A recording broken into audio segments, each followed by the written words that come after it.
You are listening to a sample of the song Ride to War by eclectic neo-folk band Draugablikk from Sweden. This song is an authentic war song from the Great Eurasian Steppe, sung around the campfires of the Huns and the Goths as they warred against the Romans more than 1,500 years ago. Draugablikk sings not only about Norse mythology and the Viking Age, but more intriguingly about the Dark Ages, also known as the Migration Era, a dangerous time in Europe that helped seed the Vikings, who would appear some 500 years later. Draugablikk is a Huno-Gothic neo-folk band, and that's in reference to the Scythian-like Huns of Western Asia and the Goths of ancient Scandinavia. The full song is included at the end of this show, with an exclusive audio animatic showing the actual band as painted photographs. To hear more of their music, just click the link in the description or go to draugablikk.com/warspirit. That's DRAUGABLIKK.com/warspirit. Stay tuned until the end of this episode to hear the entire song.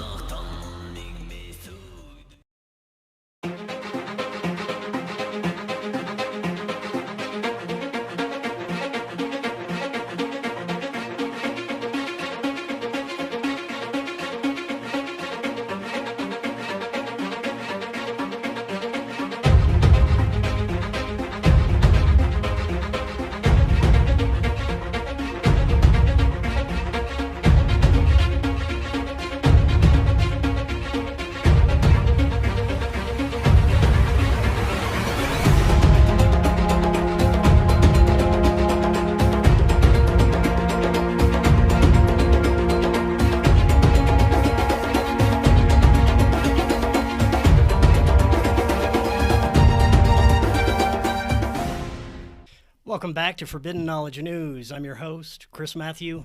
Today my guest is Cory Hughes. First, a couple of announcements. If you guys would like to help in any way with the Forbidden documentary or the publishing of Cory's book, you can go to supportfkn.com. Anything is greatly appreciated. And any donation of $5 or more, and you're going to get access to tons of never-before-seen secrets about the JFK assassination that will be going into Cory's upcoming book. Our website, forbiddenknowledge.news, is also the home of the Forbidden Knowledge Network. You're going to find some of your favorite podcasts from our community there. Forbidden Knowledge News is always available on Rokfin, Odyssey, Rumble, and all podcast platforms, but Rokfin is where you get our premium content. That's also where you get all the premium content from every creator on Rokfin for only $10 a month. You can also create a free account and get access to everyone's free content, including all of our regular shows. Just go to rokfin.com/FKN+, or click the link in the description to sign up. Today I want to welcome back to the show Cory Hughes. He's a historian, host of Understanding Propaganda, and co-host of Day Zero. Cory, welcome back. How you doing? Excellent, thank you. Well, welcome back, man. It's going to be a good one. It's been a little while. We need to once again dive back into your research into the JFK assassination, which will be in your upcoming book. Like I said earlier, today we're going to take a look at the assassination of J.D. Tippit and the circumstances surrounding what we've already gone over, which is a never-ending onion of spycraft, black ops, murder, and the catalyst for this globalist control system that we're currently a part of. So where are we going to start today? Okay, so we're going to start with the assassination of J.D. Tippit. And so everyone thinks that Oswald shot Tippit. Oswald didn't shoot Tippit. Okay, so for people who are not too familiar with the assassination, Oswald allegedly flees from the book depository first on a bus. But the bus is jammed up in traffic, so allegedly he gets off the bus and he gets into a cab driven by a man named William Whaley. Now, I just need to preface this by stating, and to date, I am the only person who has really come to figure this out, but Oswald did not work at the book depository. And if anything, it was more of a place for him to check in with a handler. At some level, the boss of the book depository, a guy named William Shelley, was in some ways connected to Oswald as a handler, but I have found zero evidence that Oswald worked at the book depository. Now, in order to understand that, you have to understand that the textbook industry in America is controlled by the Central Intelligence Agency.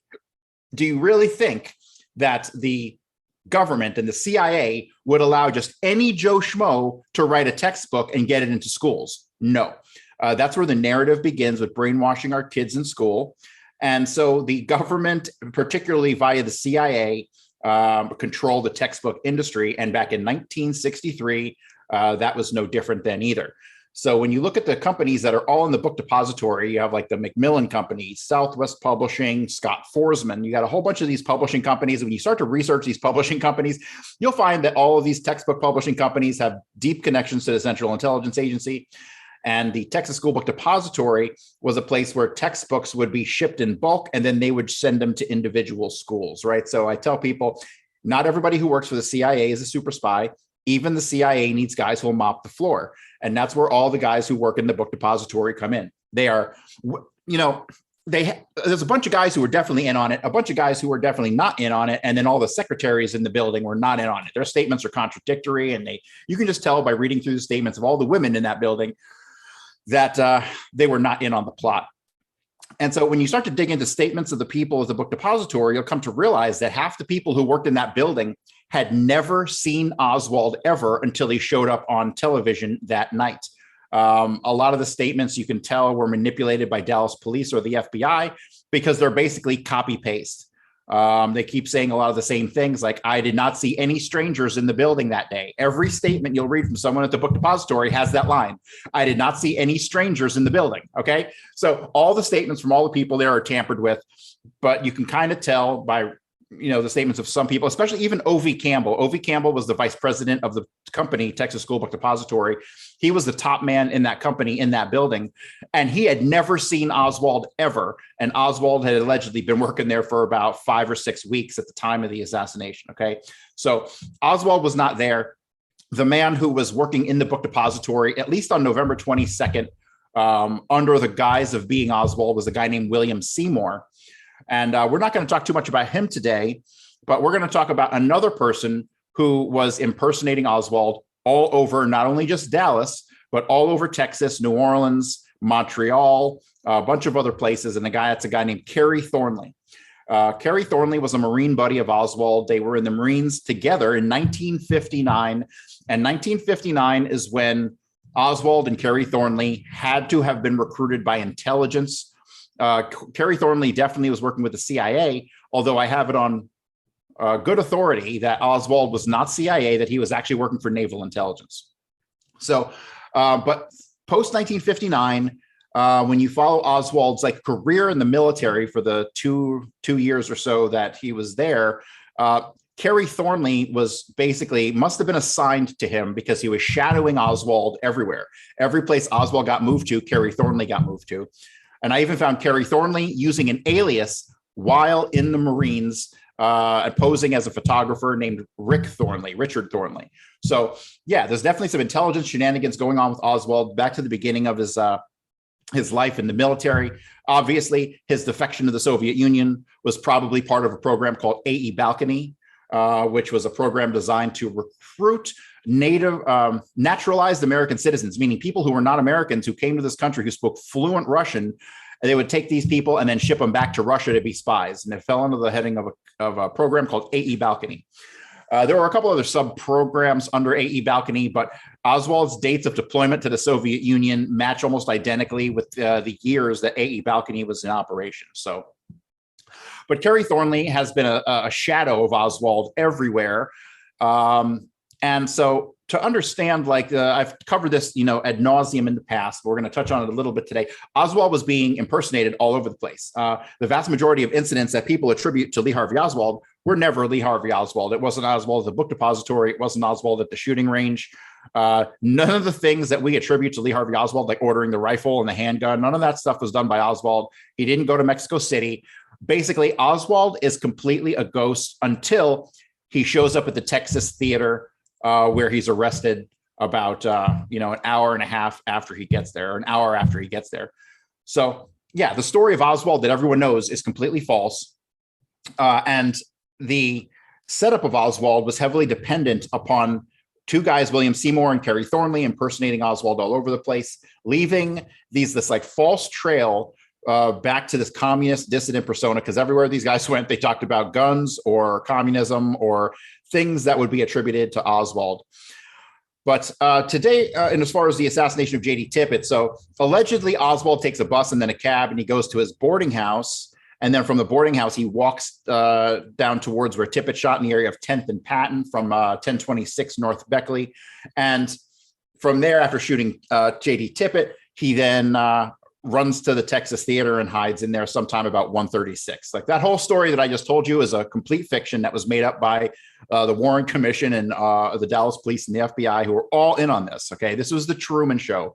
Everybody in this thing, 500 plus people, all involved in the assassination. Whether or not they knew Kennedy was going to get killed or Tippit was going to get killed, that's probably, most of them probably didn't, but they were all, at least on some level, working with either the mafia, the Mossad, or the CIA, doing some sort of covert activities surrounding Oswald. So, man, you mentioned the Truman Show. I don't want to get too far off topic, but speaking of fake reality, I was talking to somebody the other day. Do you remember those old kind of show you how documentaries that show you how fast food commercials are made? You can still get them on YouTube and stuff, where it's just like a fake piece of meat and like cardboard and dry ice, and nothing is fucking edible at all in what they're showing you in the commercial, but it looks beautiful and looks delicious. And when you get in reality, it's like a big turd sandwich. Well, apply what you're seeing in this commercial to everything you fucking see in the media, on the news, on TV, everywhere. I mean, it's all, a big turd sandwich in reality, but they just like to pretty it up.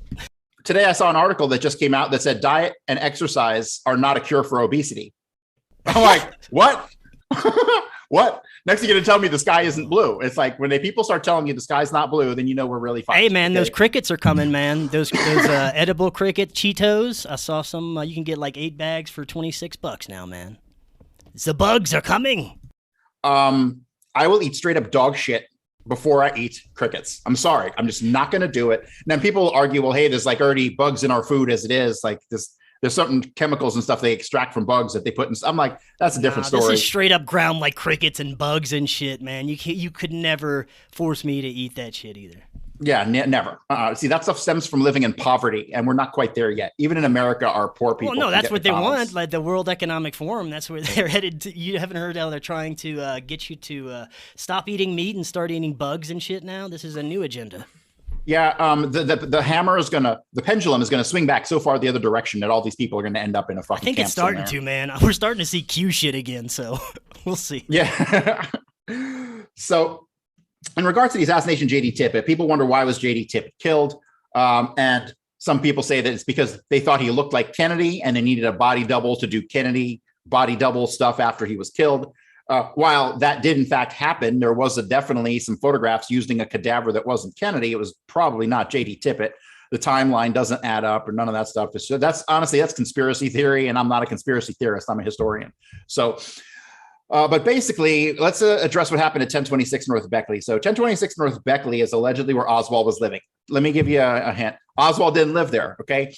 Kerry Thornley was living there. I have a ton of evidence that basically just proves the idea that Oswald ever lived there. So let's start at the cab. So William Whaley allegedly drops Oswald off a couple blocks away from his boarding house. But we have a couple problems with the timeline of when the person who's dropped off actually arrives at the boarding house. So William Whaley picks up his subject sometime around 12:38, 12:39. He drops them off in Oak Cliff in the area of the 500 block of North Beckley. And this is probably around 12:47 because in his logbook, he rounded to the nearest like 5 minutes. And he had the call cleared by 12:45, which means it was probably within a minute or two at 12:45. So the person who allegedly shows up at the boarding house, who's said to have been Oswald at 1 o'clock. So Earlene Roberts, the manager of the boarding house, says that he shows up at 1 o'clock. He goes in his room. He was there just long enough to grab the tan jacket that was found at the Texaco later on and walk out the door. Okay. So, but it was not Oswald. It was Kerry Thornley.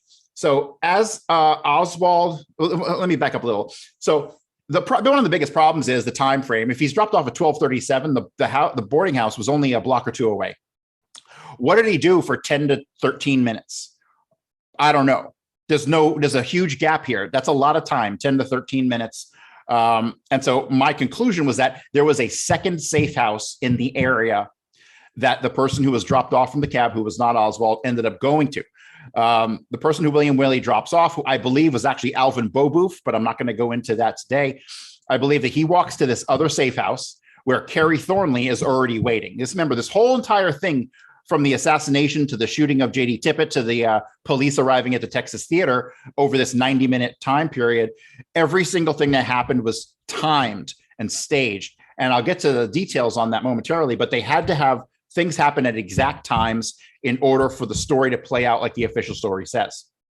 So we have this huge gap, can't explain it. The only thing that explains it is that there was a second safe house, and then Kerry Thornley was at this second safe house, and then at exactly 1 o'clock, he walks into the boarding house, he grabs, allegedly, a gun, and he grabs the jacket, and then he leaves. While he's there in his room, and he's only there for maybe a minute, Earlene Roberts told investigators that Dallas police car number 207 pulled up in front of the boarding house, honked the horn twice, and then drove off towards Zang Boulevard, which was the next street over. Almost immediately after the horn is honked, within about 30 seconds, Kerry Thornley walks out the front door of the 1026 North Beckley boarding house, and he ends up getting into that cop car, and he is driven to the site of the Tippit shooting. So the official story says that Tippit got shot at 1:16 p.m. They had to go out of their way to manufacture records to support the 1:16 p.m. timeline, because that's the only way that allegedly Oswald could have made the walk, which was 0.8 miles. It's the only way he could have made that walk in time to shoot J.D. Tippit at 1:16, but it's completely false. When you start to look into the radio transcripts and you get witness statements and all this stuff, it turns out that J.D. Tippit was shot at 1:06. Okay. So you have Kerry Thornley leaving the boarding house, getting into a cop car at about 1:02. And then he is driven to the Tippit shooting by two cops. One of them is Captain William Westbrook, who was the captain of personnel. He handled like recruitment and like internal affairs and stuff like that. And the other cop with him was a sergeant named Kenneth Croy. So I'm not going to get into the backstory on these guys. They're obviously in on this because they lied about where they were and how they got around. And I completely deciphered where they were, what cars they were driving, all that stuff, which contradicts the official story. So these two guys go and they pick Kerry Thornley up at the boarding house at about 1:02 p.m. They drive him to the alley between 404 and 407 East 10th Street, where J.D. Tippit is already waiting. Now, J.D. Tippit was most certainly in on the assassination at some level. He was definitely associated with David Ferry, and he is photographed in Dealey Plaza at exactly 12:30 on Houston Street as Kennedy is making the turn onto Elm Street. So all the speculation on what J.D. Tippit did that morning, like people have written whole books about what J.D. Tippit did that morning, and they still didn't get the fucking thing right, okay? One thing about J.D. Tippit's activities in the morning I will comment on is that he allegedly went for coffee at Austin's Barbecue at about 10:30 that morning, okay? So J.D. Tippit was a regular at Austin's, but not necessarily because he ate the food there. The guy who had owned Austin's Barbecue was a guy named Ralph Paul, okay? They call this guy Ralph Paul, but his real name was Ralph Paul John. I figured out his last name. The official story never mentions this guy's last name, okay? So Ralph Paul John owned the Austin's Barbecue. He was a close associate of Jack Ruby, and he actually is the guy who funded Jack Ruby's endeavors in Dallas. Okay, so we have J.D. Tippit, who is definitely connected to David Ferry, and he's also connected to Jack Ruby, at least through Ralph Paul John. So the Austin's Barbecue, I'll have to dig into a little more, and it won't be in this book coming up, but it'll be in a future book. But all that stuff for today's conversation is pretty irrelevant. So the key thing about Tippit is after he leaves Dealey Plaza, he heads to the area of North Oak Cliff at a gas station called the Good Luck Oil Company. It's a the Gloco station.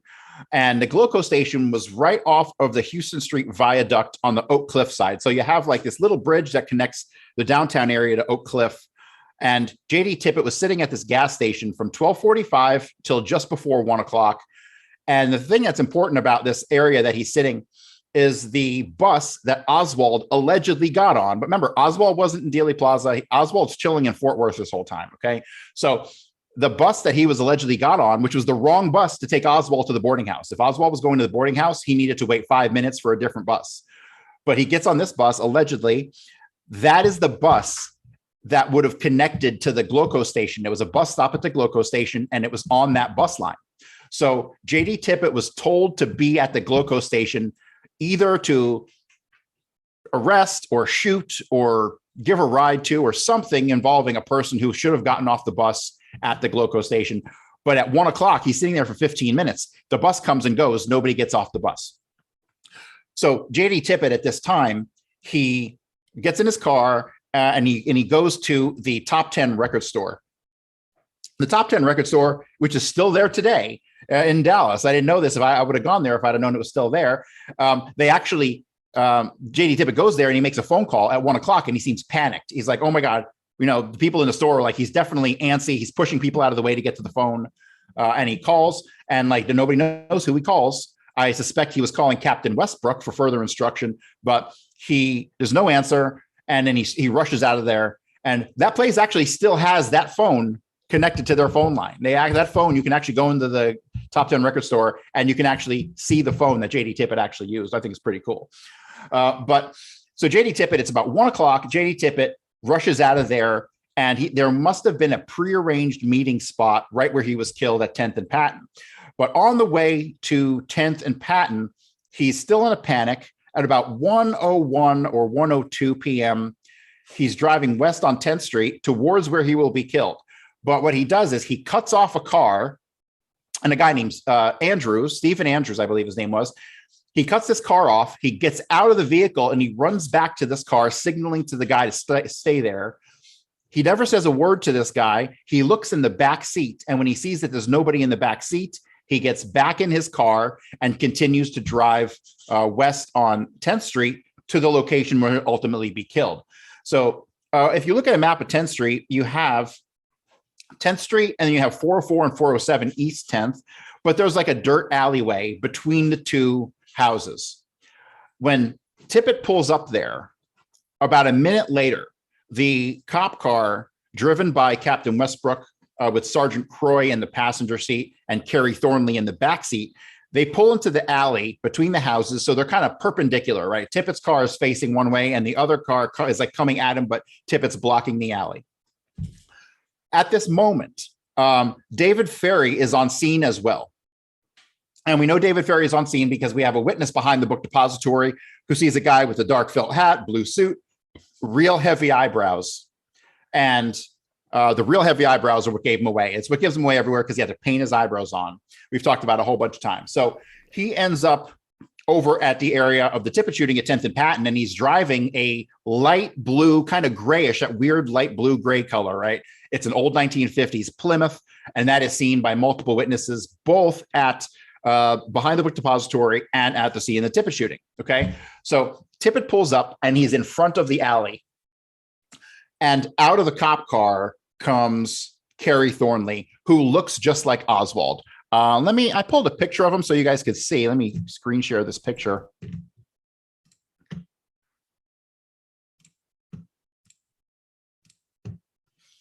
So this is Kerry Thornley. Okay. Obviously Oswald in the bottom right photo, but you can tell Kerry Thornley has the receding hairline. He's the same height, same weight. Like these guys, if you had the two of these guys in a crowd, you could easily mix them up. And even Garrison had photographs of these two guys that he would intermingle and then show witnesses, and witnesses couldn't tell them apart. So that's Kerry Thornley, very much looks like Oswald. And he was definitely involved in setting up Oswald all over New Orleans and other places. So, and this is a picture right here of the Tippit shooting. And you can see the alley between those two houses, right? So you have right where Tippit's car is, the alleyway where people are currently standing, that's where the other cop car was. And I'll show you, I have an aerial view. So Tippit is on 10th, and this vehicle that contains Kerry Thornley pulls up in the alley. And at exactly 1:05 p.m., Kerry Thornley exits the vehicle, and he walks up to Tippit's car. And for a second or two, he talks to him through the little triangular. Let me see if I have a picture here. Yeah, through this little triangular like window, right? Because the passenger window is closed. And so Kerry Thornley starts to talk to him through this little triangular window. Nobody knows what is said between them.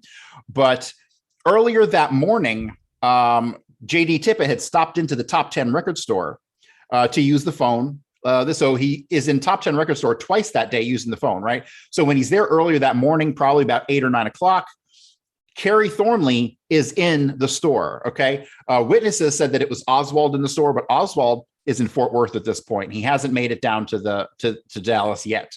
So at this point, what I'm thinking is that Kerry Thornley is talking to him through the triangular window. He recognizes this guy from having been, if he didn't already know him outright, he recognized him from having been in the Top 10 record store.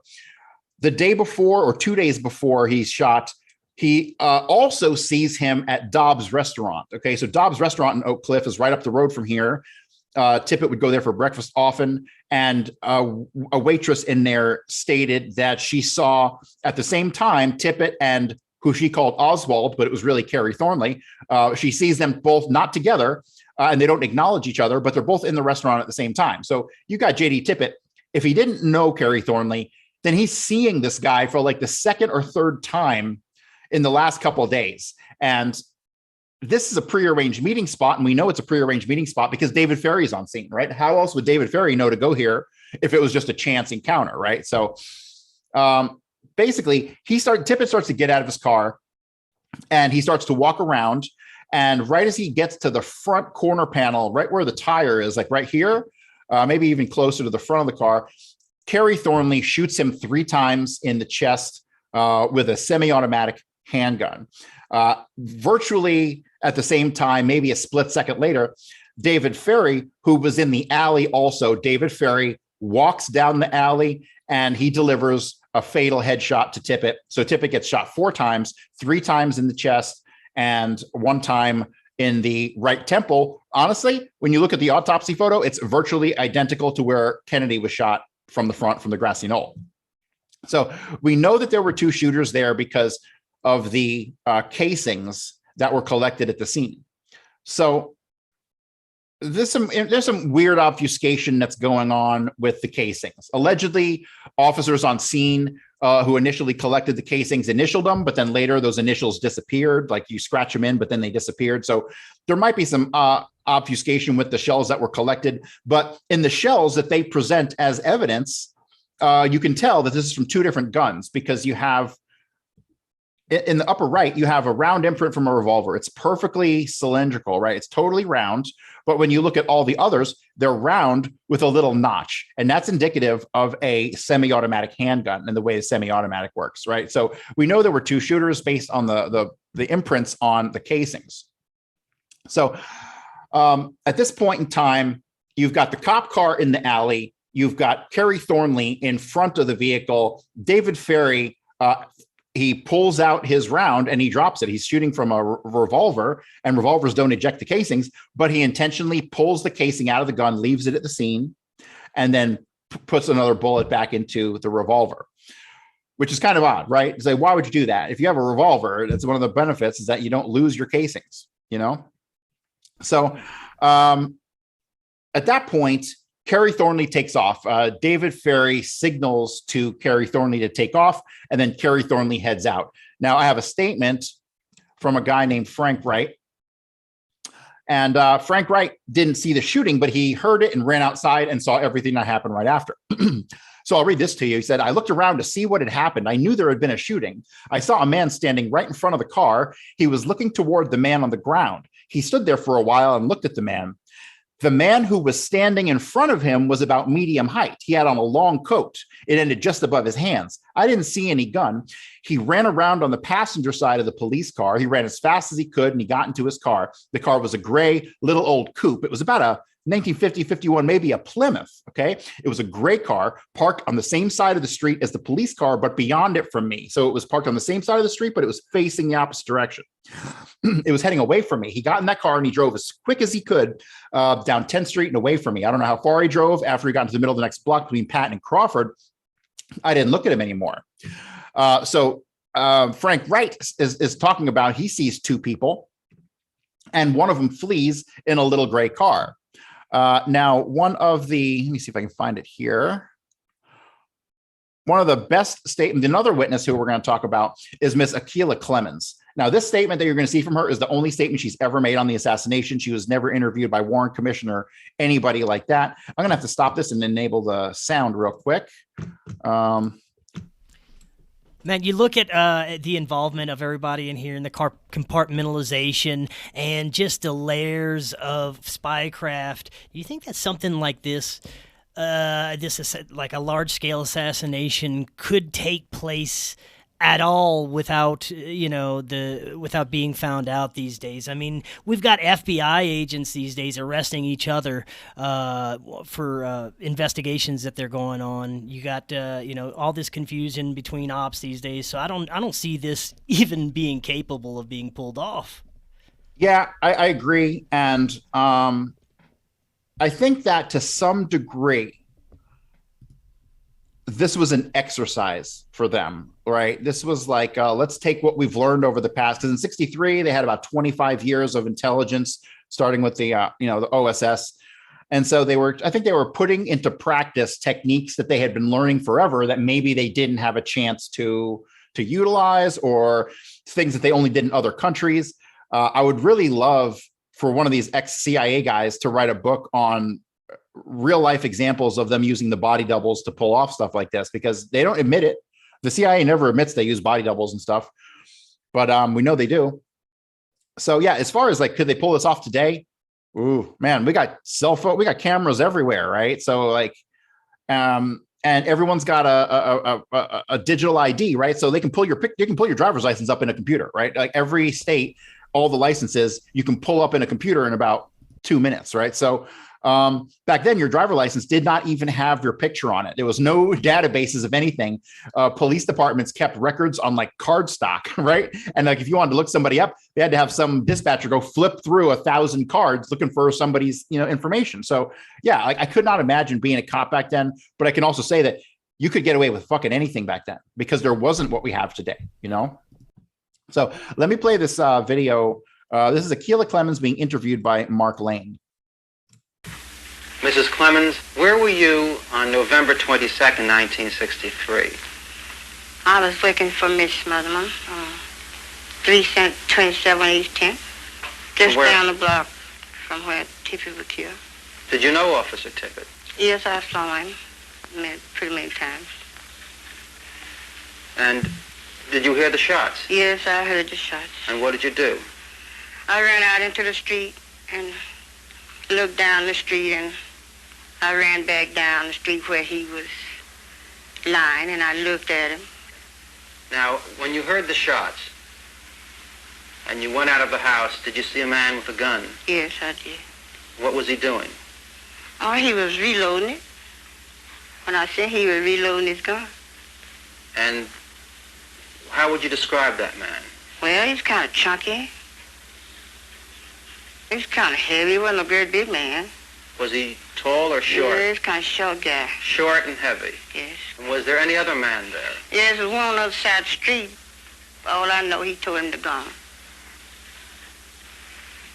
Mrs. Clemens, the man who had the gun, did he make any motion at all to the other man across the street? No more told him to go. Well, he waved his hand and said, go on. Go. And then what happened with the man with the gun? He unloaded and reloaded. And what did the other man do? Man kept going straight down the street. And then did they go in opposite directions? Yes, they were. They weren't together. They went this way from each other. The one done the shooting went this way. The other went straight down past street that way. What was the the man who did not do the shooting, but the man who went in the other direction from the man with the gun. What was he wearing, if you remember? Well, first I remember he looked like light khakis and a white shirt. And was he tall or short? He was tall. And was he heavy or thin? He was thin. But the one who had the gun, seconds after Tippit was shot, he was short. Yes, he was short and kind of heavy. Now, did you testify before the Warren Commission about this case? I haven't said anything to anyone. Did anyone come to see you after the murder of Officer Tippit? Yes, he was a man came, I don't know what he was. He came to my house and talked to me. But I don't know what he looked like a policeman to me. He did. Did he have a gun? Yes, he wore a gun. Mrs. Clemens, how long after Tippit was shot did this man with a gun come to visit you? About 2 days. It was about 2 days. Said that I might get hurt. Someone might hurt me if I would talk. About what you saw? What I saw. He just told me to be the best if I didn't say anything because I might get hurt. Lately, we have been introducing you to all the amazing products Ascent Nutrition has to offer. This week, I'm very excited to tell you about their full-spectrum hemp oil. Ascent Nutrition's full-spectrum hemp oil utilizes superior plant genetics and an organic proprietary blend of natural ingredients. Their hemp oil contains not only an abundance of CBD, but 119 other phytocannabinoids found within the spectrum of the hemp plant. According to the National Center of Biotechnology Information, this strain is the gold standard in hemp genome sequencing. Ascent also uses a unique method that ensures infusion of significantly more phytocannabinoids and CBD than all other competitors they tested against, including most of the leading CBD companies. I challenge everyone in the audience that uses CBD, as well as those of you who may have tried other CBD options and didn't get any results, to try Ascent Nutrition's full-spectrum hemp oil, which is guaranteed to be much stronger and contains more phytonutrients than any others on the market. Just click the link in the description or visit goascentnutrition.com and use coupon code FKN to get 10% off your entire purchase.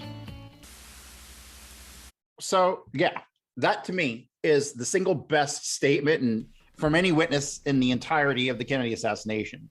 It's obvious she's telling the truth. She's very relaxed and her demeanor's calm. And she clearly indicates 2 people were involved in the shooting. And those 2 people just happen to match the description of David Ferry and Kerry Thornley. And then when you go back to the statements of Frank Wright and how Frank Wright described him getting in the Great Plymouth, it becomes obvious that there is this long chain of events that begins on the grassy knoll with David Ferry, who fired the first shot at Kennedy, striking him in the throat. From there, he makes his way back into the railroad area, and then he gets into the Little Great Plymouth, and there he's seen by a woman named Velma. And then from there, she describes him with the heavy eyebrows, and from there we have the description of Frank Wright of the Plymouth, right? So it's to me it's a singular chain of events. I have like a total of 5 or 6 witnesses whose statements I really had to heavily analyze and combine in order to come to the realization that it was David Ferry. So after the shooting happens, David Ferry takes off in his Great Plymouth. Unknown where he went. I have an idea, but I'm not confident enough to really say. But he takes off, and then from there, Kerry Thornley runs from Patton to Jefferson, and then this picture here is of a building. This is 413 Jefferson Street, East Jefferson, and basically this is a on the bottom is a furniture store, right, and on the top is like a secondhand junk shop, and he runs to the secondhand junk shop, and he tries to get in. He can't get in. And this is all seen by a woman named Dorothea Dean. And she owned a little like convenient kind of store, whatever they had in 63, called Dean's Dairy Way. And so her story gets completely squashed by the official story, because the official story is Oswald shoots J.D. Tippit at 1:16, and then he makes his way to the Texas Theater, where he enters 20 minutes later. The official story still can't account for 20 minutes of Oswald's time if he shot Tippit at 1:16. So, but Kerry Thornley runs to this secondhand junk shop. He can't get in. As he's going down the stairs, Mrs. Dean sees him pull off his jacket. But the official story says that the jacket, and this is the jacket here, that this jacket was located under a car in the parking lot of the Texaco by Captain Westbrook. And Captain Westbrook was the guy who drove Kerry Thornley to the Tippit shooting and witnessed the whole thing, watched it as it went down. And we know the cops were there watching the Tippit shooting happen because a witness named Doris Holan, who was directly across the street from the shooting on the second floor, she hears the gunshots. She gets out of bed and she runs to the window and she looks out. And once again, she provides a perfect description of David Ferry with the black felt hat and the dark blue suit. And she says the other guy, she says if it wasn't Oswald, it was his identical twin. Says that he had a receding hairline, all the stuff, but I've already shown you. Kerry Thornley and Oswald, very similar to each other. And Kerry Thornley had been impersonating Oswald all over the place, okay? But Mrs. Dean, she says that she sees the man who she believes is Oswald take off this jacket and throws it onto a tire rack, okay? Not under a car. Mrs. Dean also told investigator Dale Myers, who is a complete failure as a researcher, she tells Dale Myers that it was actually her who went over to the Texaco, grabbed the jacket off of the tire rack, and she held onto it until much later, hours later, when the police came to talk to her. So yeah, there must have been another jacket in play that was planted. Like this jacket was probably not the jacket that was actually being worn by the person who shot Tippit, Kerry Thornley, because the jacket he discarded was collected by Mrs. Dean and held onto. So plus it was found by Westbrook, who drove Kerry Thornley there in the first place. You see, like this is a big clusterfuck of conspiracy going on here, and Westbrook is at like the tip of the spear. Compartmentalization and man, I wonder how the chain of command worked for some of this shit, man. There's so many people involved and so many people that can't know that other people are involved and don't know what the other people are doing. So, man, this is crazy. It is crazy. And I think it really went down from like the top. It went from the top. It went from like the police chief, like Curry and like Decker, and then it went to their captains, because there's like a bunch of captains involved. You have Westbrook and a couple other guys. And then it was guys who worked under them in their various squads who were doing different things. So like Westbrook and his involvement with the Tippit shooting and the jacket and all that stuff. I don't think like his little group knew about that, but like another police group under a different captain wouldn't know about it. Right. So yeah, the compartmentalization was definitely there. Plus I want to show this picture real quick. This picture here is from the railroad yards. And we can see here, this is William Seymour. And this is the person who I believe was actually in the book depository working there as Lee Harvey Oswald. Okay. In the background, you have Detective Trantham, but you can tell it's not the same jacket, not because necessarily because of the color, but it looks like William Seymour's jacket is smoother, like it's like leathery or something. Right. And this one is made of like vinyl. So I don't think it's the same jacket. And plus I traced William Seymour to the other side of Oak Cliff. So it wasn't him. I eliminated him as being a suspect in the Tippit shooting.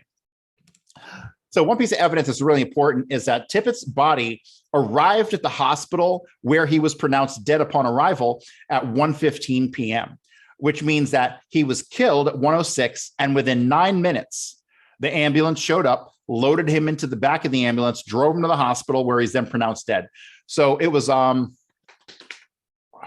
I forget the name of the ambulance company, but the ambulance company that picked up the epileptic in Dealey Plaza 2 or 3 minutes before the assassination was the same ambulance company that picked up J.D. Tippit, but there's no records on them ever having been called. So this ambulance company, who obviously, when you dig into it, there's connections to Jack Ruby and the mob. But this ambulance company was like psychic, and they just knew to show up in all these places at the right time. The first cop on scene was actually Croy, who was with Westbrook. So he obviously was dropped off in the area somewhere, returns to the scene about 1:10, 1:11. And when he gets there at 1:10 or 1:11, he says that he is seeing Tippit's body loaded into the ambulance as he gets there. So that means that from the time JD Tippit was shot till the time he was put in an ambulance was about 5 minutes. Man, it makes me wonder how many like businesses, even possible legit businesses, are also CIA fronts, being used for clandestine ops and things. Oh yeah, lots. Because they need to generate money, right? Because this is all the money goes into black ops, and it goes into things like you can't go to Congress and say, "Hey, we need $10 billion to give to Al Qaeda."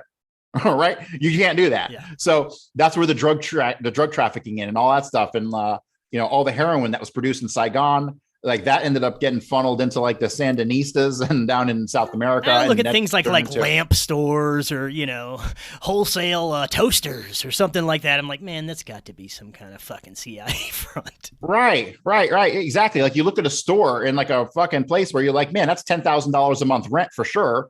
And they have like, sandals. Like, come on, nobody's buying that much shit to keep the store in business. Right. So that's another thing. Like, I think the CIA used a lot of service shops, right? They would have like TV repair and stuff like that, because then they could work on electronics, covert electronics in the building, and they could have customers coming in, and it's just a good cover, right? So, but yeah, they definitely, I know for a fact the mob had a whole bunch of like funeral homes and places where they could dispose of bodies, right? That's like, that to me was, when I learned about that, I was just dying laughing, because of course they're going to have places to dispose of bodies. That's the best. That's the easiest. Yeah, sure. So, so Tippit's body arrives at 1:15. He's pronounced dead. He was killed at 1:06. The official story says 1:16. So after Kerry Thornley leaves from he can't get into the junk shop. He runs to the Abundant Life Temple. Now he gets to the Abundant Life Temple, and this Abundant Life Temple was incorporated by a guy named Graham. And here's the weird thing about this. He was a temple is a Jewish temple, right? So it was incorporated as a Jewish temple, but initially it was incorporated as at a residence. And there were two incorporators on it. The other guy, his name was Davis. And this guy, Davis, his day job was working for Trailways Continental, right? The bus line. But also employed in Dallas by Trailways Continental was a guy named Kenneth Cody. And Kenneth Cody was the uncle of a Dallas cop named Joe Cody. Okay, now, first off, Kenneth Cody was confirmed living at 1026 North Beckley, the boarding house where Oswald allegedly lived. And Joe Cody, on the day of the assassination, was not in Dallas. He actually flew a plane from Dallas to Shreveport, where he got into an accident on the ground in the airplane. Well, I determined that what was happening is that Joe Cody, David Ferry flew into Fort Worth 2 days before the assassination in his little, puddle jumper plane. And then on the day of the assassination, Joe Cody flew Ferry's plane back to Louisiana, where he gets into the crash. So yeah, when Kenneth Cody is asked, when Joe Cody is asked, where was he on the day of the assassination? He literally provided like a 4-page report to the Dallas police on why he wasn't in Dallas. Okay, totally unnecessary. When you go above and beyond explaining your shit when you don't have to, you're guilty.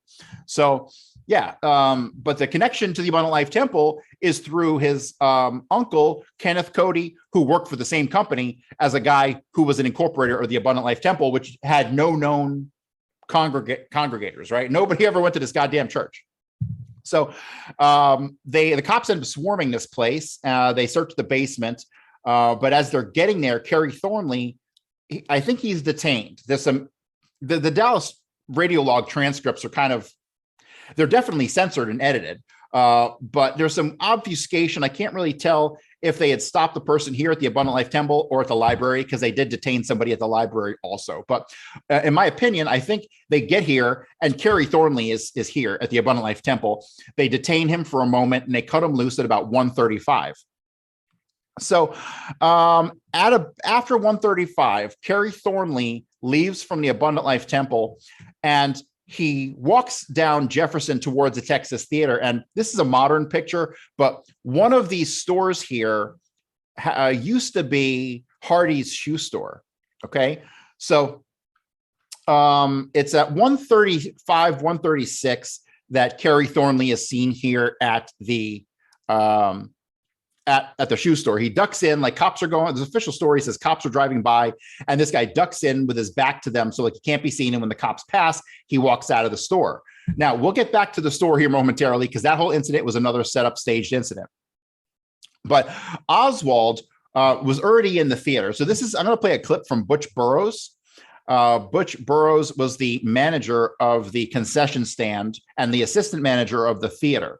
And the statements that he gave to police and the FBI that day, he completely changed when he was approached by independent researchers later, because he knew what the deal was. He couldn't be telling these people that there were two Oswalds in the theater, which there were, and we'll get to. But this is what he says about Oswald. And then notice the time frame. We were playing two movies called War is Hell with Audie Murphy and Cry Battle with Van Heflin. And we started the movie at 1 o'clock, and I was counting candy behind the candy case. And he also slipped in around between 1 and 1:07. So Butch Burroughs, and this is not in the official story, but you'll find this in his interviews with people like James Douglas and Jim Mars later on. But Oswald bought a ticket. They say he slipped in. He didn't. Oswald bought a ticket from the counter. The movie had started at 1. He got there just after the movie had started. He buys a ticket. Butch Burroughs collects his ticket from him. That's how he knows that he was there between 1 o'clock and 1:07. So J.D. Tippit is shot at 1:06, about 4 or 5 blocks away. There's zero possibility that it could have been Oswald, because Oswald has an alibi from Butch Burroughs here. So basically what Oswald does, this is fascinating stuff. Oswald enters the theater, and there's only about 22 people in the theater. It's a 900-seat theater. So what he does is he walks in and he sits in front of a guy named James Davis. And it's only an 18-year-old kid. And so he sits directly in front of him. But then after a couple seconds, he gets up and then he sits directly next to him, right? So you have a 900-seat theater with 22 people in it, and this stranger is just sitting directly next to him. And he's like, what the hell is going on here? Other people in the theater, they see Oswald. He gets up 2 or 3 times. He eventually sits down next to a pregnant woman, okay? At this point, it's probably close to 1:15 at this point. He and the pregnant lady talk, and both of them walk back to the lobby. The pregnant woman disappears, and Oswald goes to the candy case where Butch Burroughs sells Oswald popcorn at 1:15 p.m. Okay, so the time when allegedly Tippit is shot, Oswald's eating popcorn in a movie theater, right? Oswald will sit in this movie theater for the next 30 to 40 minutes, eating popcorn, watching a movie. Does that sound like the behavior of somebody who just murdered the president and a Dallas cop minutes before? Absolutely not. Oswald doesn't have a clue. He was probably in a cab catching a ride to the Texas theater at the time that the president was shot. And unless he found out about the president being shot in the cab, he might not even know that the president is dead yet at this point. So here is a picture of like where Oswald was pulled from. He's pointing out the seat that Oswald was sitting in. Let me see if I have more pictures of the theater. Yeah, so this is a picture of the theater. It's a huge theater with a balcony, 900 seats, and Oswald's just sitting directly next to people, right? So yeah, Oswald's a patsy. He didn't know a damn thing. He's in there eating popcorn the whole time. So let's go back to a guy named Johnny Brewer. Okay, Johnny Brewer is the guy who was working inside Hardy's shoe store. I did at one point read that he had deposited a big check like a week before the assassination, but I can't find that again. So I don't mention it in my book, and I don't put too much credence into it, even though I did read it somewhere. So allegedly, as Oswald dips into it was actually Kerry Thornley, dips into the shoe store, Johnny Brewer happens to notice that he's ducking in at a time as cops are flying by. Now, I worked in retail for years, and if I'm in a shoe store, like in the middle of a strip like that, it's probably pretty dead most of the day. When a customer comes in, the first thing that's going to come to my mind is, oh, I'm going to sell this guy a pair of shoes. not, oh my God, he must be running from the cops, right? Because a cop drove by outside. Like it was just too convenient. They hadn't announced the identity of Tippit on the radio. They just knew a cop was shot in the area. So the idea that Brewer would be able to put two and two together on the fact that this person was fleeing from anything is, to me, just ridiculous on its face. But the important thing here is that there are two other people working inside, or there are two other people present inside of the shoe store at the time, and I'll come back to them. So 136, this person who he identifies as Oswald comes into the shoe store. He then dips out and he follows him out of the store.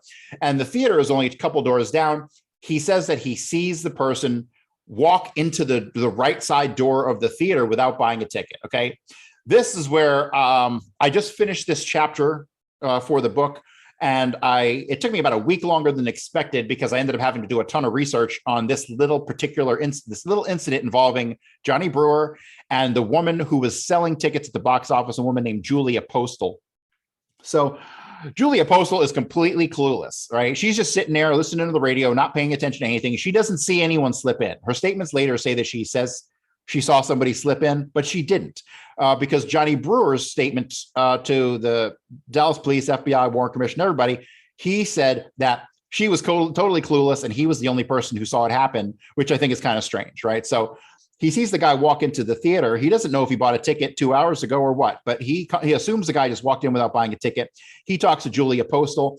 At this point, Johnny Brewer goes inside the theater, and he and Butch Burroughs, instead of walking in the theater to see if they can see the guy, instead what they do is they check all the exits in the building and make sure that they're secure, which, I'm sorry, that makes no sense to me either. If I'm looking for somebody, I'm going to be out there looking for them, not checking exits to make sure they can't escape. It makes no sense at all. So eventually the cops are called by Julia Postal. However, I cannot locate the first officer on scene. And this is crucial because this is all happening at 1:36, right? We put the timing of the appearance at the shoe store at exactly 1:36 p.m. At 1:40 p.m., it is called out over the radio by officers on scene that they are at the Texas Theater and that someone had gone in without buying a ticket, and they think it might be our suspect in the Tippit shooting. That's only 4 minutes later, okay? Julia Postal didn't make her phone call till at least 1:40. So the cops' response to the Texas Theater and the phone call that she allegedly made to call them to get them out there have nothing to do with each other. The cops were on scene within 4 minutes of Kerry Thornley entering the theater. Okay, this is what really drove me nuts. I spent probably an entire day rereading these statements just to try to figure out what actually happened. And I cannot figure out who the first cops on scene were. The people who were identified as the first cops on scene, basically in their statements, they say that they heard the dispatch over the radio that something was going on at the Texas Theater, but that's not possible because they're there within 4 minutes, probably around or immediately after the time that Julia Postal made the phone call to the cops. Also, when you read the statements of Julia Postal and of Johnny Brewer basically tells everybody that it was his idea to call the police, his idea to search the theater. He did everything, right? But when you read Julia Postal's statements, she says that it was her idea to call the cops. It was her idea to have Johnny Brewer search the place. And so this kind of like, whose idea was it to go do all this stuff? And I'm going to say it was probably neither of them, right? This whole thing is a staged incident. Johnny Brewer is definitely in on this, and I'll tell you why. Working inside the shoe store at the time that Johnny Brewer and all this stuff went down was a guy named Tommy Rowe, R-O-W-E. Tommy Rowe was such a close and personal friend of Jack Ruby that when Jack Ruby went to jail on the 24th, Johnny Brewer took over his apartment and maintained his lease until it was up. Okay, that's how close that that Tommy Rowe and Jack Ruby were. Okay, so when you dig into the book, when you dig into everything in Kennedy that's associated with Oswald in Dallas, you'll find every person he talked to, every place he allegedly lived, had direct connections to Jack Ruby. Both boarding houses directly connected to Jack Ruby, and the shoe store incident directly connected to Jack Ruby through Tommy Rowe. So, Tommy Rowe never is questioned by anybody. He doesn't appear in an official story. He doesn't appear anywhere, right? Nobody ever hears about this guy until an article is published in the 1970s where his family came forward and actually talked to reporters about the situation. And according to his family, it was not Brewer who went into the Texas Theater. It was Tommy Rowe who went in and pointed Oswald out to the police. So that's another thing. So allegedly, Thornley goes into shoe store seen by Johnny Brewer. But then when Johnny Brewer searches the theater, he can't find him anywhere. Like, he's gone in the balcony twice. He goes down to the lower level. He walks up and down the aisles. He does not see the person he saw in his store. Once the police show up, the police talk to Johnny Brewer out back in the alley. And as soon as they come in from the alley, they walk on stage, and then Brewer is immediately able to pick out Oswald sitting in the back, but Oswald hasn't moved in 30 minutes, right? So there's the whole setup of Oswald around the Texas Theater involving Johnny Brewer is completely fishy, right? Doesn't make any sense. But it makes perfect sense if you realize that Tommy Rowe is in on the setup and that he's coaching Brewer on what to say and do. Then the whole story makes perfect sense. So here we can tell, here we go. All units stand by unless you have emergency traffic. And that's at 1:40 p.m. Okay. And then Officer 35, who I can't figure out who 35 is. The person who says is 35 is allegedly the first person on scene, but in his statements, I forget his name offhand. I have it in my notes here somewhere. In his statements, he says that he heard it over the radio, so he went out there. But that's just not possible based on the timeline. That all happened within 4 minutes. And this 35 out at the Texas Theater on West Jefferson. And then he's being asked, what do you got at the Texas Theater, right? So the response to the Texas Theater had nothing to do with Julia Postal calling the cops. It's a cover story. That's all it is.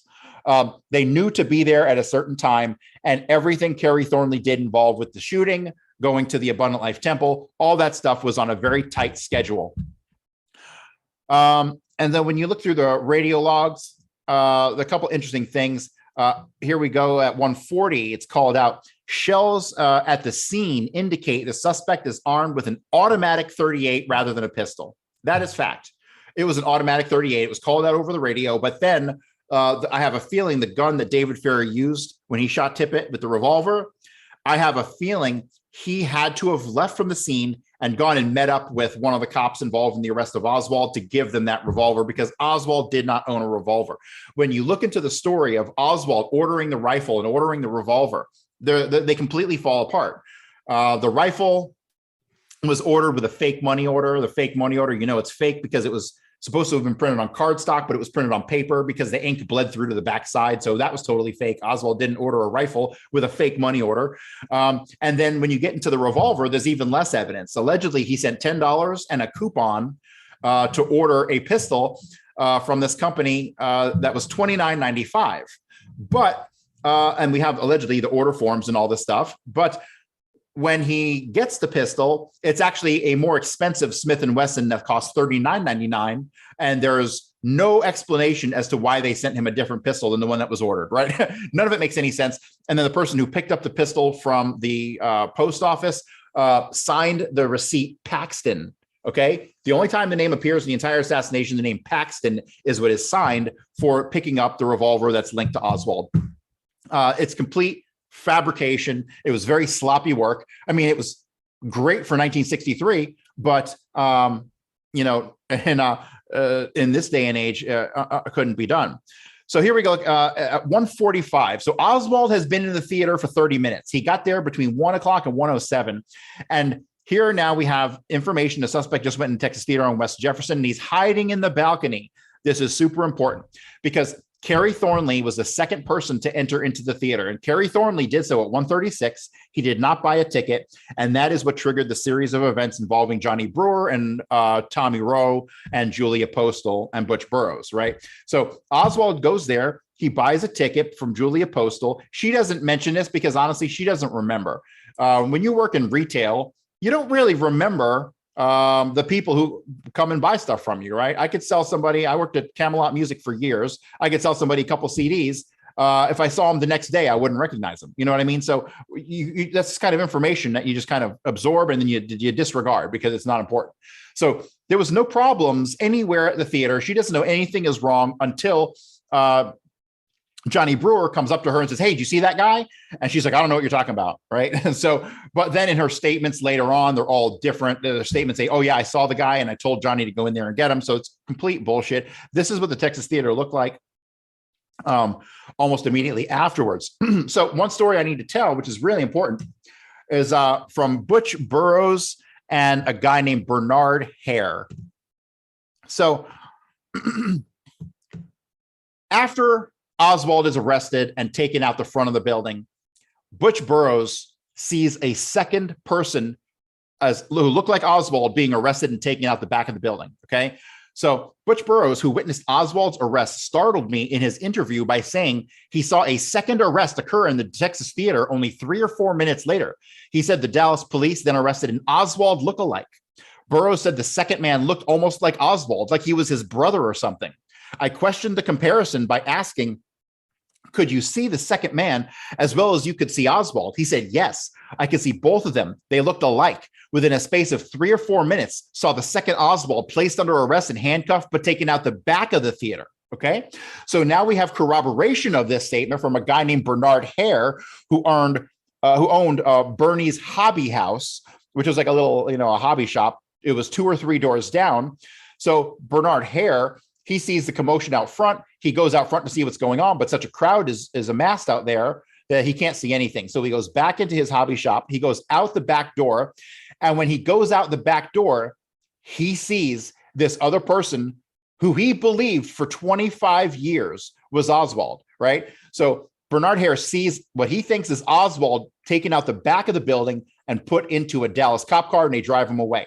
It wasn't until he was interviewed by the Dallas Morning News, literally 25 years later, that they informed him that Oswald was arrested out the front of the building, not the back.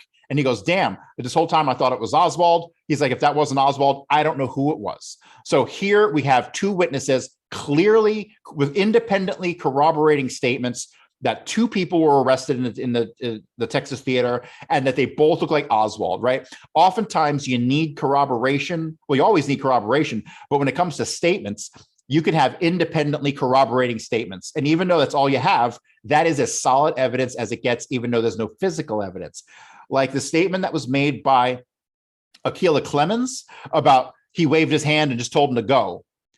That exact sentiment was told to investigators by Doris Holland, who saw the same thing happen from across the street. And Doris Holland, her name didn't come up in the assassination investigation until like the 1990s, right? Like 30 years later. So yes, and she saw the exact same thing. Those are 2 completely independent statements by people who didn't know each other, hadn't heard each other's statements, and they provide the same information. As a former cop, I'm telling you that is absolutely slam dunk evidence, and corroborating statements are better than any physical evidence you'll find most of the time.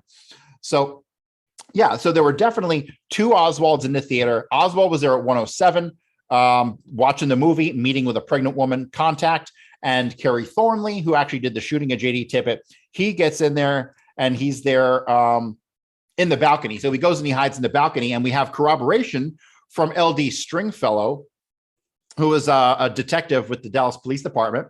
And in this report that he submitted, he says, on November 22nd, 1963, Lee Harvey Oswald was arrested in the balcony of the Texas Theater, 231 West Jefferson Boulevard, and was charged with the murder of the president. So yeah, we have a police report that says a guy was pulled out of the balcony of the theater, right?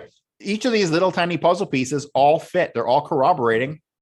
And to me, what happened makes perfect sense. And yeah, and here's another thing. So earlier in the day, witnesses say that a green pickup truck, and I have a picture of it. This green pickup truck here was broken down in front of the grassy knoll, and allegedly, I think it was Gene Hill who saw a man get out of the car who was wearing like a black sock hat, and he goes to the back of the truck, and she says that he pulled out what she believed to be a rifle case, like one of those canvas rifle cases that's wide on one end and narrow on the other, and then walk up to grassy knoll, and that's about 11 o'clock in the morning. Okay, so this is the truck here that was being driven by Jack Ruby that morning. When the cops get there, H.H. Stringer, who caught a ride to Oak Cliff with Captain Westbrook after the Tippit shooting. So Tippit gets shot. Westbrook drives back to Dealey Plaza. It's only about a mile and a half away. And then he picks up a couple guys and drives back into Oak Cliff. H.H. Stringer was one of them. H.H. Stringer gets to the Texas Theater and he arrives in the back alley. And when he arrives in the back alley, he sees a pickup truck running. Okay. Doesn't provide a color, but I'm telling you that this pickup truck that was running in the back alley of the Texas Theater is this one here. It was the green pickup truck that was also broken down in front of the grassy knoll. You have a witness inside of the theater whose name was George Applin. And George Applin, basically, he tried to say this at the Warren Commission, but he got cut off. They basically shut him down as he started to talk about this. This is a statement he gives to the Dallas Morning News later. The Dallas Morning News is kind of funny because they had guys who were involved in the assassination, guys like Tony Zoppi. But then years later, they did some really good work on investigating the assassination. Just goes to show the compartmentalization within organizations. So in 79, George Applin tells this story. He says, at the time, the Warren Commission had me down there at the post office in Dallas to get my statement. I was afraid to give it. I gave everything up to the point of what I gave police in town. I'm a pretty nervous guy anyway, because I'll tell you what, after I saw the magazine where all those people said they were connected with some of this had come up dead, it made me kind of keep a low profile. Jack Ruby was sitting down just watching them, and Oswald pulled the gun and snapped it at McDonald's head. I don't believe that. I believe the gun was planted on Oswald and probably pulled by McDonald. But he says that the darn thing wouldn't fire. That's when I tapped him on the shoulder. I said he'd better move because there was guns waving around. He just turned around and looked at me and then turned around and started watching them. And that was in Crossfire by Jim Mars. So basically, George Applin identifies Jack Ruby as having been a guy who was inside the Texas Theater watching the events as they unfolded. He didn't know it was Jack Ruby until later when he sees Jack Ruby on television and he shoots Oswald. And at that moment, he was like, he couldn't believe it. He just couldn't believe that the guy he saw in the theater watching Oswald get arrested was the same guy who shot Oswald. So, yeah. And then the statements by Stringer that he was in the back searching a pickup truck that was running. This, to me, this is complete corroboration. It completely fits. And when you realize that there were two Jack Rubies running around, Jack and his brother Samuel Ruby, who was at this point at 145, he was at Parkland Hospital. Okay. So yeah, that's basically what happened with the Tippit shooting. It was a completely staged event, and it was meant to get the cops riled up to want to go catch the guy who did it. Right. Because they didn't really, they all hated Kennedy. Kennedy was considered a communist back then. You know, like, and people believe that. We call Joe Biden a communist, and like we see what he's doing with all this bullshit today. Dude, Joe Biden tried to shake hands with nobody the other day. Did you see that? That was great. He's like, oh, and then he tried to do the shift to the point. He went, oh, and then he pointed to the chair. I was like, you're a fucking idiot. I didn't realize, but that guy, Joe Biden, has had multiple aneurysms. Like he should be dead. Like I think he is. He's that's where they put the robot brain in there. Right. Yeah. They got that. But yeah, so the Tippit shooting was a staged event, and it had to happen in order to get the cops riled up. But also, I believe there's an occult aspect to it, and I believe that they had to have three killings: Oswald and J.D. Tippit and Kennedy, because that goes back to the three pillars, and it's some old shit the Freemasons are into, and it goes really back to Canaan and all that stuff, right? But all the ancient religion shit always has to rear its ugly fucking head in this stuff. It's that Babylonian death cult. They always gotta throw their shit in there, their ritualistic shit. Man, this you is could incredible. not sum it up better. Babylonian death cult is the really like nails it. Yeah, because that's exactly what it is. Because these fucking people who are into this occult shit, it's pre-Abrahamic. They're going back to like the days of Canaan with fucking and Egypt and like the sacrifices and like the Egyptian lore and like all the pre-Judaism stuff. It's these fucking people are lunatics, absolute fucking blood drinking lunatics. Absolutely, it's the same shit, just thinly veiled in a technocracy these days. So, but it's incredible research, man. When do you have an update on when you possibly think this may be coming out? Yeah, I'm still shooting for September. The thing that when I'm writing everything in Pages, which is like Word for Mac, right? So, but I didn't realize that when you write in a standard word processor, when you format it for the book, it more than doubles the length of what you have. Like my JD Tippit chapter is 29 and a half pages long. Okay. And I thought it was a fairly standard length for a chapter, about 30 pages. When I put it into my book formatter, it was 70 pages long. So I couldn't fucking believe it. So my book will probably end up being, I've probably got about by right now, I probably have well over 100 pages typed in like Word format, which will end up, as it currently stands, is probably well over 200 pages, probably 220, 230 pages as it stands. And so I've been trying to knock out the hardest stuff first. But I have there's a couple chapters I'm putting off that I'm dreading because I'm going to have to spend a couple of days of re-upping my old research to be able to understand it well enough to be able to let it flow. Like the Tippit shooting and writing it up, it flowed very easily because I understand it very well. But when I start to get into like the background of people like Danny Green and Dave Yaris and some of these lower mob guys who were involved in the assassination and connecting them to people like Jack Ruby, I'm going to have to go back and spend a couple of days like just reading to refresh my knowledge so it'll make more sense so I can write it out. That's the hardest thing. Like I thought that I'd be able to just sit down and just type and everything would come out. But no, I'm like, hey, if I say something, then I'm like, holy shit, I have to justify that I just said that, right? So then I have to go and pull the references and all that stuff. So the technical part of the writing is the hardest part, not the actual writing of the words. But as it stands right now in book format, I've got probably well over 200 pages, and it's probably going to end up being a 400-page book. And so what I have done, I've got like, what I have left to do is write out the day of the assassination, what happened, like leading up to. I have to write out the assassination in the series of events with all the supporting data, and then the chaos that went on in Dealey Plaza. And then once those are done, that'll be probably 2 chapters, probably another 100 pages. Once that's done, the entire second half of the book will be complete.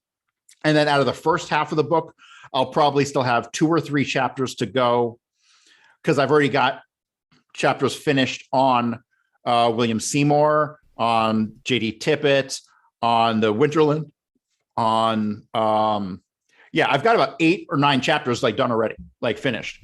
So yeah, when I'm shooting for September. The thing I'm leaving myself a buffer for is the editing and formatting process. That I think I'm leaving. I originally scheduled myself for a month just to do the editing and the formatting. But I think I can knock that down. I think I can edit and format each chapter in a day. So I can probably cut that down to 2 weeks. But yeah, I'm still shooting for mid-September, and I'm hoping to have all the writing.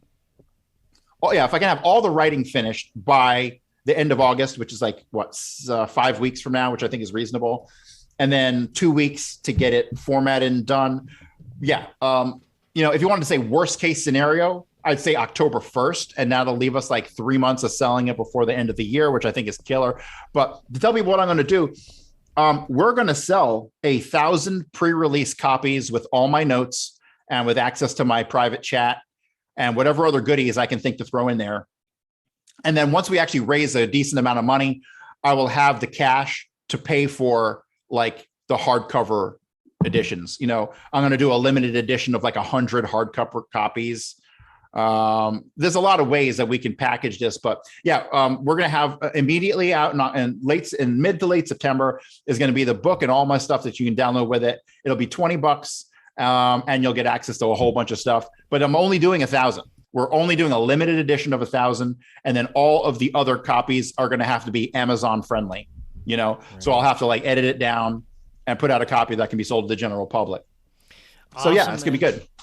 Can't wait. It's a lot of work. It's making me tired just thinking about all that. But so I finished my Tippit chapter yesterday or the day before, and I had spent that day. I was like, I got to get this done.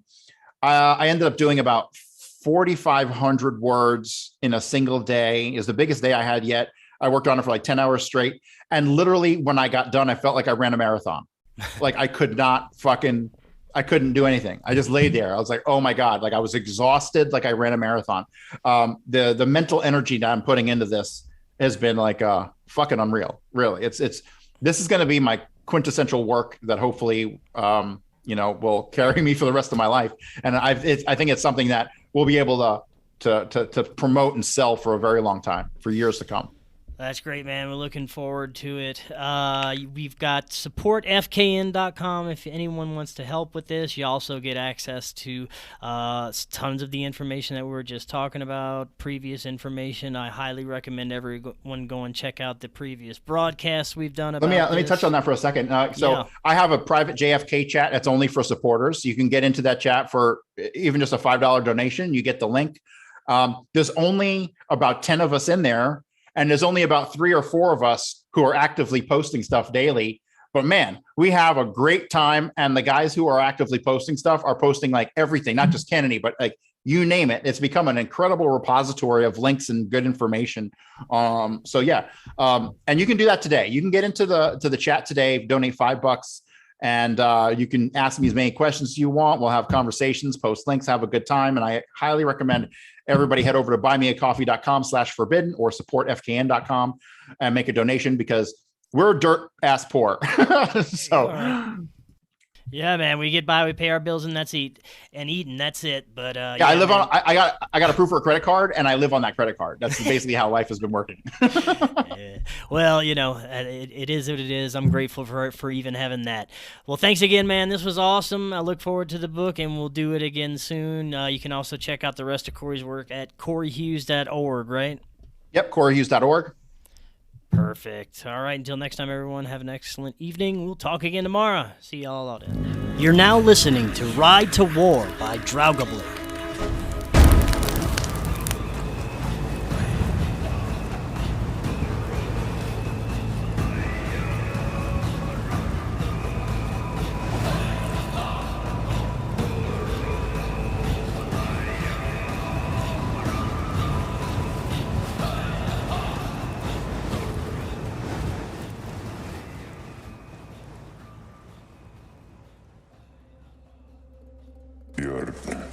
Blakki en bíjarkerti Atli glaumi en aðils slöngvi Högni hólkvi en Haraldur fólkvi Gunnar gota en Grana Sigurður ullar ymsum En Óðinn sleipnir